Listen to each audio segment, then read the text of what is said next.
A gente sempre fala aqui no podcast que inovação é questão de timing, né? Então, assim, esse é o melhor timing possível, porque já tem um interesse do regulador que é vamos tokenizar a economia. No lado de cá, vocês estão criando a ponte de cá, eles a ponte de lá, isso aqui se encontra no meio do caminho e tudo se conecta, muito interessante. E tem mais de 300 mil produtores florestais.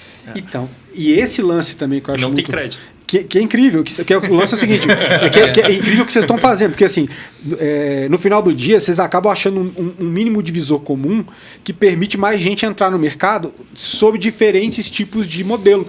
Como você falou, é o grande player que quer fazer um revolving disso aí, é um caso. É o pequeno que quer ali resolver pontualmente uma terra que ele tem, um estoque que ele tem que é bem menor, que é para salvar uma coisa pontual, também pode colocar no marketplace.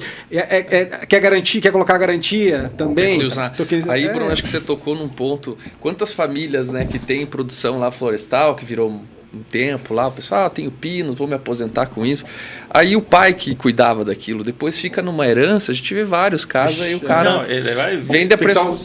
Asfixiado, o que eu faço? Sem também condição de...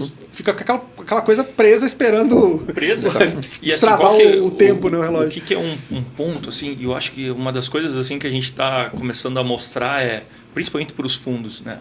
Então, veja, hoje, por exemplo, se a gente pegar, a gente tem no Brasil, acho que 4 fundos que estão atuando diretamente com floresta.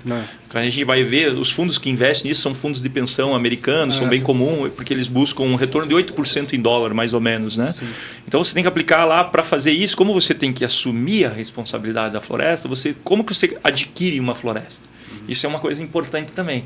Hoje, quando você pensa, um fundo vai investir nisso, ele adquire a floresta. Então, ele tem que adquirir todo o risco de manutenção. Então, ele tem que entender muito daquele negócio. Aí, ele precisa fazer o quê? Contratar uma gestora, uma TIMO, uma Timber Management, para fazer a gestão daquilo. Então, e aí, o que ele tem que aplicar? Como que funciona o negócio? Fluxo de caixa descontado. Sim. Tem que meter lá 15%, 20%. Como o modelo de vocês exclui-se essa figura dessa timber, dessa... A gente entende que, no primeiro momento, a gente está excluindo.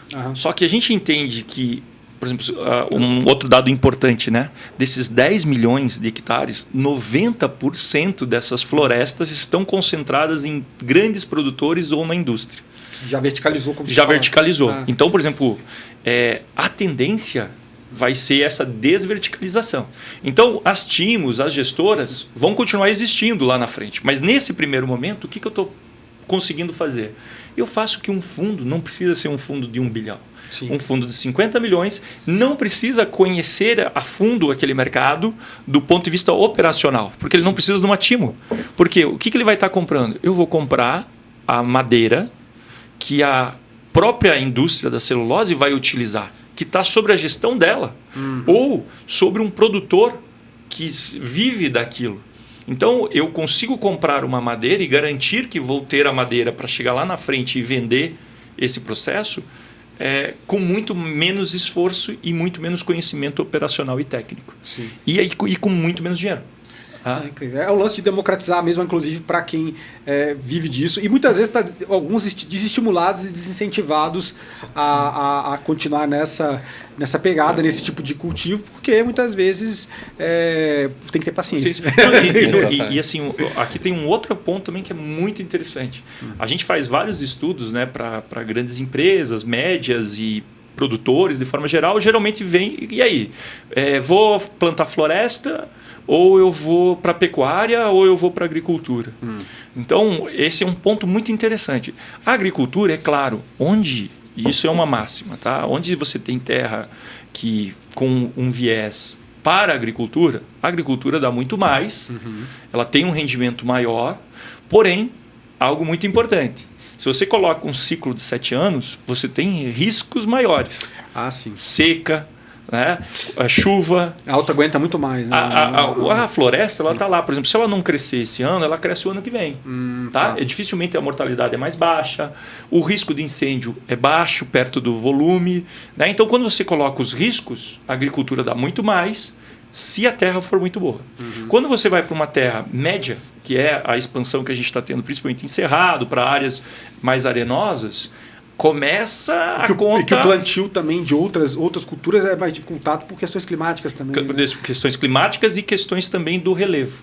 Sim. Tá? Então você já começa a fazer. Quando você coloca pecuária, cara, a gente já tem resultados em algumas regiões que é 200% mais floresta.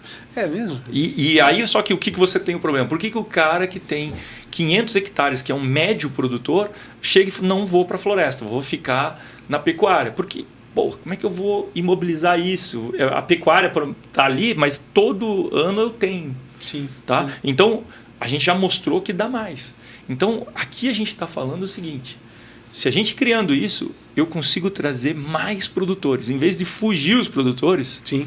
eu trazendo liquidez e monetização, né, dessas florestas mais rápida, a gente consegue trazer caras que não estavam nessa brincadeira.